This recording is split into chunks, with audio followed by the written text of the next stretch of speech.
Yeah, you know who it is, and for those of you that don't, I'm Satonius, the opposite of the phoniest. From Speak Geek Unlimited. And Stan Lee and Jack Kirby didn't base Professor X and Magneto on Martin Luther King and Malcolm X. Boo this man! Why you booing me? I'm right. Okay.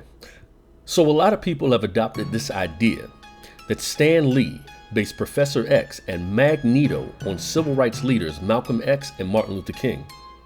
And if you would have told me this 20 years ago, I would have believed you. So for decades, this rumor has spread like wildfire throughout the comic book and pop culture community, with several credible media outlets claiming that Stan Lee did in fact base the two most ideologically potent superhero characters on two of the most ideologically potent black civil rights leaders of the 20th century. And you know what? I get it. The X-Men have always dealt with socio-political issues.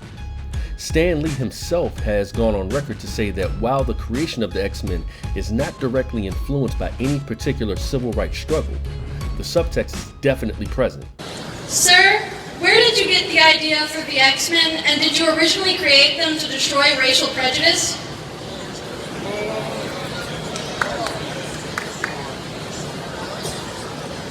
I didn't create them to destroy racial prejudice, but once I had them going, it occurred to me, man, this strip makes a great vehicle to talk about racial prejudice and how terrible it is. But in the beginning, all I wanted to get a new team of heroes.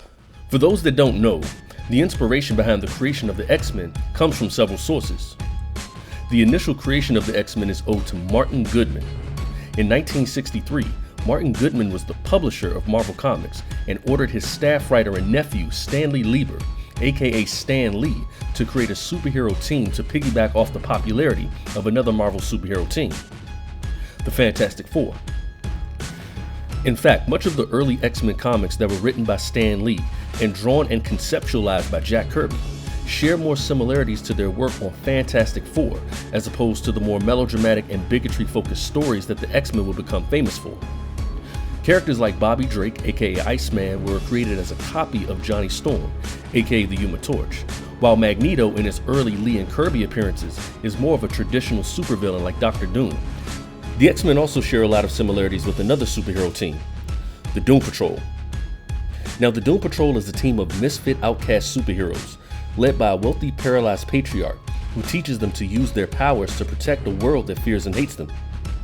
Sound familiar? The Doom Patrol also faces off against a villainous supervillain team called the Brotherhood of Evil. Sound familiar? The Doom Patrol made their first appearance in the DC Comics anthology series, My Greatest Adventure, in June 1963, while the first issue of Uncanny X-Men dropped on September 1963. Both comics deal with themes of xenophobia and prejudice, but between the two series, the X-Men are constantly referred to as a civil rights allegory. The reason for this is because upon its creation, Doom Patrol dealt with fringe science fiction and strange and subversive concepts, like many DC comics during the 50s and 60s, while Marvel Comics at the time created characters who represented counterculture, the military-industrial complex, science gone wrong, and social disenfranchisement. So it's safe to imply that Marvel Comics popularized social justice in comics.